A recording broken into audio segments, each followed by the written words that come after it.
Hello, this is the lecture number 7 for the chapter Continuity and Differentiability, and the last lecture we're discussing the exercise 5.3. Let us take some more questions of this exercise. And then question number 5, again this is an implicit function because we cannot express x in terms of y and y in terms of x, though it is an implicit function. We differentiate as it is. So for the derivative of x square is 2x, and x into y we can use the product rule. So product rule you know very well, that is derivative of, first of all, differentiate x which is equal to y, which is equal to 1, multiply with second function, plus derivative of y which is equal to dy dx and multiply by x. So we have used the product rule. X, derivative of x multiply with y, derivative of y multiply with x. Now derivative of y square is 2y, we put dy dx with it, because whenever we differentiate y we multiply with dy dx, because it means that we are differentiating y with respect to x. So we are getting dy dx 2 times, so take 2 dy dx common in this term and this term, we are getting x and 2y, and take the remaining term to the right hand side, minus 2x minus y. So dy dx is equal to minus 2x minus y upon x plus 2y.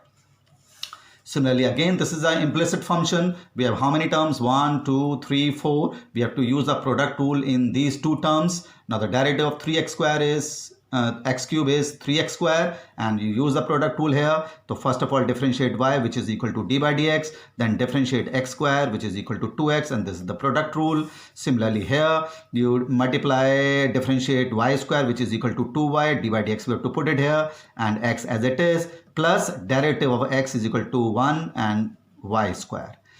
Y cube derivative is 3y square, and you have to multiply with dy dx because we are differentiating y with respect to x. And we have how many times dy dx? 1, 2, 3. So you take dy dx common, so it will be x square, 2xy plus 3y square, and take the remaining terms to the right hand side and you will get the dy dx.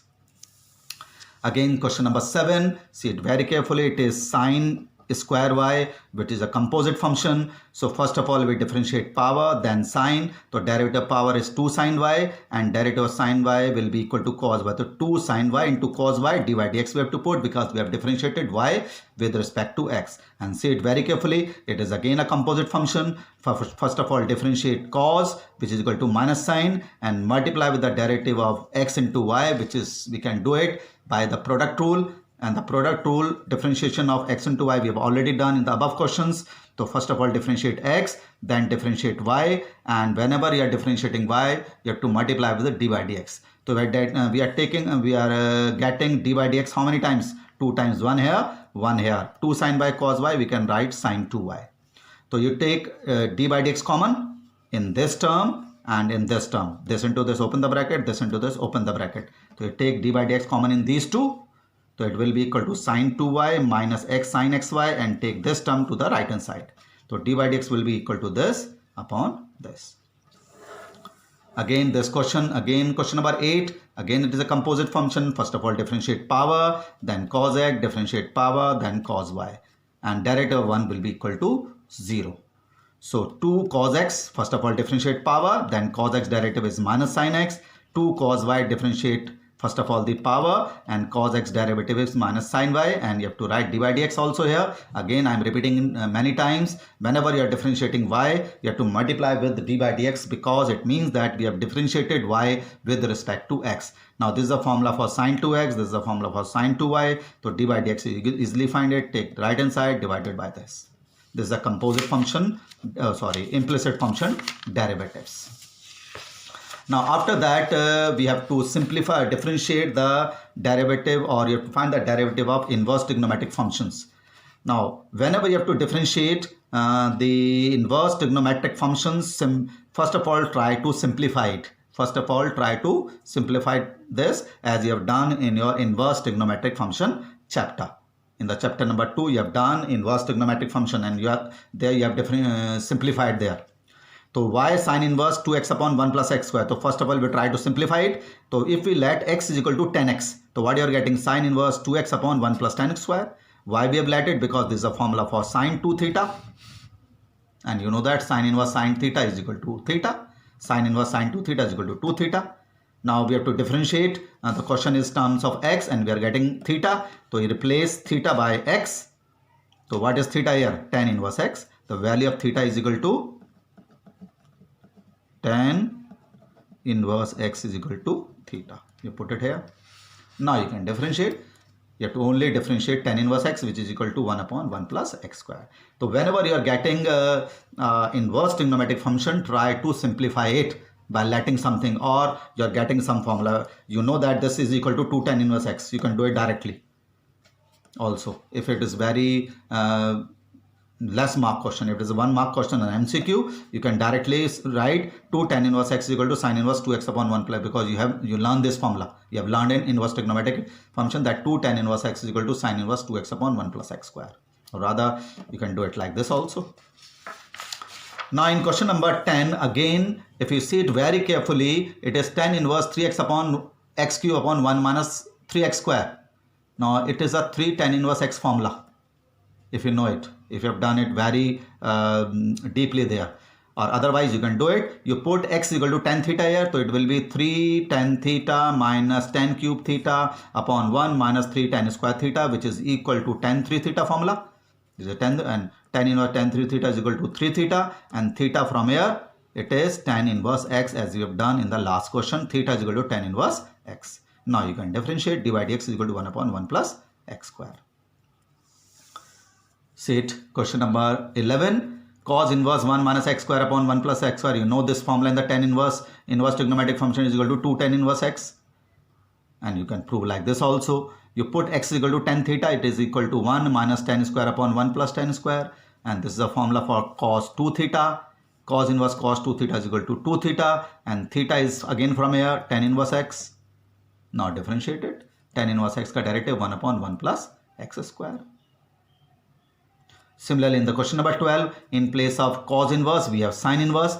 Koi baat nahi, let x is equal to tan theta. Again, this is equal to cos 2 theta. Here we have cos 2 theta, but here we have sin inverse. So they should be same. So you convert this cos into sin. So for cos 2 theta, you can write sin 90 minus 2 theta, because sin inverse sin theta is equal to theta. Because sin inverse sin theta is equal to theta, that is why I have converted this cos 2 theta into sin theta. So 90 minus 2 theta, replace the theta by again tan inverse x, and now differentiate. Derivative of 90, it is constant, it equal to 0. Tan inverse derivative is 1 upon 1 plus x square. This. So again I am saying that whenever you have to differentiate the inverse trigonometric function derivative, you should first of all simplify it. Again we have y is equal to cos inverse 2x upon 1 plus x square. So if we let x is equal to tan theta, and this comes out to be sin 2 theta formula. Sin 2 theta, but again we have cos inverse as we have done this here. This cos tha, sin inverse mein we have converted. Similarly here, cos inverse, it is sin 2 theta, and cos inverse should be cos theta here. So you convert sin theta into cos. So cos 90 minus 2 theta will be equal to sin theta, and cos inverse cos theta is equal to theta. This is cancelled out. So 90 minus 2 theta, theta is equal to how much? We have done is already, theta is equal to tan inverse x. Differentiate it, 1 upon 1 plus x square, derivative of 90 is 0, because it is constant. Similarly, question number 14, sin inverse 2x upon under root 1 minus x square. If you let x is equal to sin or cos theta, you will get simplify this sin inverse. So here I have taken x is equal to sin theta. So sin inverse 2 sin theta under root 1 minus sin square theta. In place of x, I have let sin theta. So sin theta under root 1 minus sin square means cos theta. 2 sin theta cos theta is equal to sin theta. Oh sorry, so 2 sin theta cos theta is equal to sin 2 theta. So sin inverse sin 2 theta, and replace theta by sin inverse x. So derivative of sin inverse is 1 upon under root 1 minus x square. Similarly, in the question number 15, we have sec inverse 1 upon 2 x square minus 1. For sec inverse, we should have sec here, and for sec, we should have cos here. So 1 upon cos will be equal to sec. So we try to bring the cos here. So let x is equal to cos theta. So 2 cos square theta minus 1 is equal to cos 2 theta. 2 cos square theta minus 1 is equal to cos theta. 1 upon cos 2 theta is equal to sec theta. 1 upon cos 2 theta is equal to sec. So sec inverse sec theta is equal to theta. Theta we have let it here. Cos inverse x. Theta is cos inverse x. Now you know the derivative of cos inverse x. minus 1 upon under root 1 minus x square. So this is the concept of implicit functions and derivative of inverse trigonometric functions. Whenever you have to differentiate the inverse trigonometric function, try to simplify them as you have done in your inverse trigonometric chapter number 2 of your book number 1.